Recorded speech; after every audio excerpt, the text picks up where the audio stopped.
Welcome our YouTube channel GS with Aansu. Bihar परिचारी group D के लिए आज हम लोग अति महत्वपूर्ण प्रश्नों को देखने वाले हैं इस वीडियो में। इसमें सारे के सारे प्रश्न बहुत ही सिलेक्टेड दिए गए हैं जो आपके एग्जाम में डायरेक्ट आने की पूरी संभावना है, इसलिए वीडियो को लास्ट तक जरूर देखें।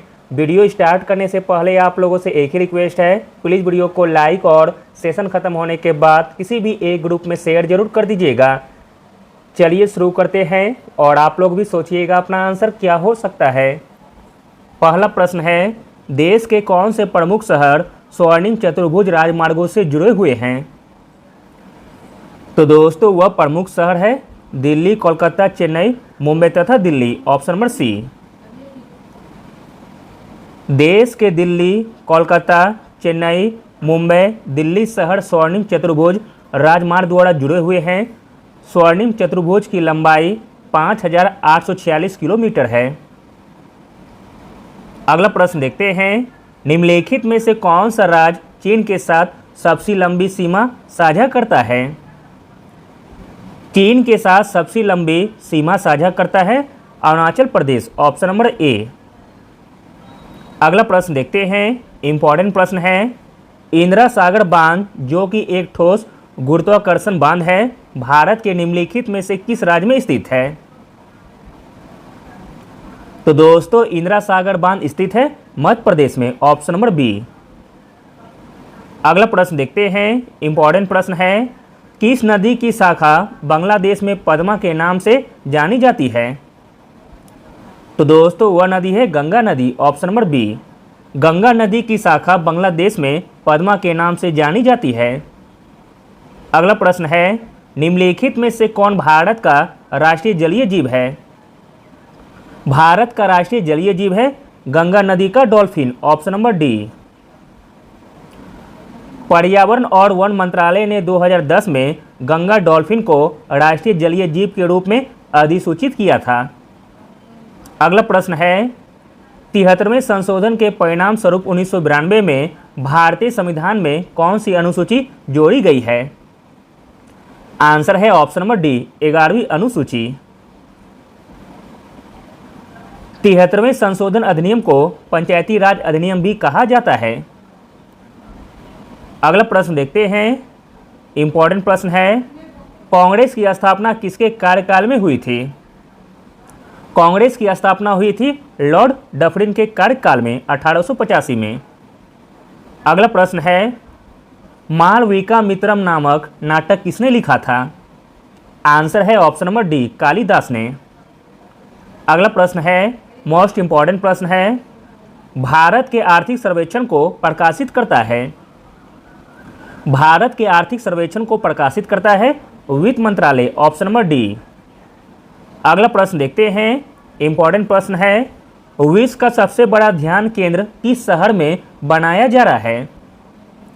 विश्व का सबसे बड़ा ध्यान केंद्र बनाया जा रहा है हैदराबाद में। Option number B. अगला प्रश्न है, सीजर कप किस खेल से संबंधित है? सीजर कप संबंधित है फुटबॉल खेल से। Option number A. अगला प्रश्न देखते हैं, इंपॉर्टेंट प्रश्न है, किस भारतीय प्रधानमंत्री ने पहले नरसिम्हा राव की सरकार में वित्त मंत्री के रूप में कार्य किया था? राइट आंसर है option number C, Manmohan Singh. अगला प्रश्न देखते हैं, मोस्ट इंपॉर्टेंट प्रश्न है, भारत के संविधान के अनुसार मानव तस्करी और जबरन श्रम पर प्रतिबंध का उल्लेख निम्नलिखित अनुच्छेदों में से किसमें किया गया है? भारत के संविधान के अनुसार मानव तस्करी और जबरन श्रम पर प्रतिबंध का उल्लेख किया गया है अनुच्छेद 23 में। Option number A. अगला प्रश्न देखते हैं, भारतीय संविधान के तहत उल्लेखित मौलिक अधिकारों का प्रावधान निम्नलिखित में से किस देश से लिया गया है?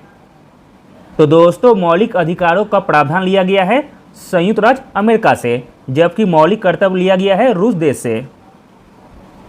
अगला प्रश्न है, ग्राम पंचायत का संगठन किस सिद्धांत पर आधारित है?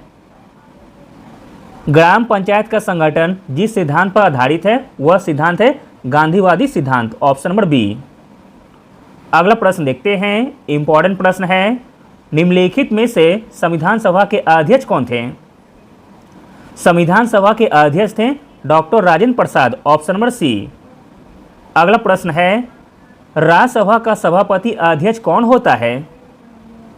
राज्यसभा का सभापति अध्यक्ष होता है भारत का उपराष्ट्रपति, ऑप्शन नंबर सी।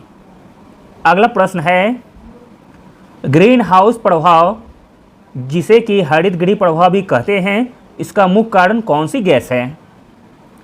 तो दोस्तों ग्रीन हाउस प्रभाव का मुख्य गैस है carbon dioxide gas, option number B. अगला प्रश्न देखते हैं, सियाचिन ग्लेशियर में स्थित है। सियाचिन ग्लेशियर स्थित है काराकोरम श्रेणी में, ऑप्शन नंबर ए। अगला प्रश्न है, भारत का सबसे लंबा बांध है। भारत का सबसे लंबा बांध है हीराकुंड बांध, ऑप्शन नंबर सी। अगला प्रश्न देखते हैं, ऋग्वेद की अधिकांश सभ्यताएं किस नदी के पास स्थित थी? ऋग्वेद की अधिकांश सभ्यताएं स्थित थी सरस्वती नदी के पास, ऑप्शन नंबर बी। अगला प्रश्न है, बिहार में 1857 विद्रोह का नेतृत्व किसने किया था? बिहार में 1857 के विद्रोह का नेतृत्व किया था कुंवर सिंह ने, और पटना से किया था पीर अली ने। अगला प्रश्न देखते हैं, इंपॉर्टेंट प्रश्न है, CRR डैश का संक्षिप्त नाम है। तो दोस्तों CRR का फुल फॉर्म होता है कैश रिजर्व अनुपात, ऑप्शन नंबर बी। अगला प्रश्न है, निम्नलिखित में से कौन सा एक संवैधानिक निकाय नहीं है? आसान सा प्रश्न है। संवैधानिक निकाय नहीं है नीति आयोग, ऑप्शन नंबर सी। अगला प्रश्न देखते हैं, भारत में श्वेत क्रांति के पिता के रूप में किसे जाना जाता है? भारत में श्वेत क्रांति के पिता के रूप में जाना जाता है वर्गीज कुरियन जी को, ऑप्शन नंबर डी। अगला प्रश्न है, बौद्ध धर्म में त्रिरत्न का क्या अर्थ है? बौद्ध धर्म में त्रिरत्न का अर्थ है बुद्ध, धम्म और संघ, ऑप्शन नंबर बी। अगला प्रश्न देखते हैं, भारतीय राष्ट्रीय सेना का गठन किस देश में हुआ था? प्रश्न इंपॉर्टेंट है। भारतीय राष्ट्रीय सेना का गठन हुआ था सिंगापुर में, ऑप्शन नंबर डी। भारतीय राष्ट्रीय सेना का गठन 1942 में मोहन सिंह के द्वारा सिंगापुर में किया गया था। अगला प्रश्न है, निम्नलिखित में से किसने गदर पार्टी की स्थापना की थी? गदर पार्टी की स्थापना की थी लाला हरदयाल ने 1913 में। अगला प्रश्न है, पहली बार किस आंदोलन के दौरान वंदे मातरम भारतीयों का लोकप्रिय गीत बन गया? तो दोस्तों वह आंदोलन था स्वदेशी आंदोलन, ऑप्शन नंबर डी, जो कि 1905 में हुआ था। अगला और अंतिम प्रश्न देखते हैं, ग्राम सभा की बैठकें कौन बुलाता है? ग्राम सभा की बैठकें बुलाता है ग्राम पंचायत के सचिव, option number C. Thank you.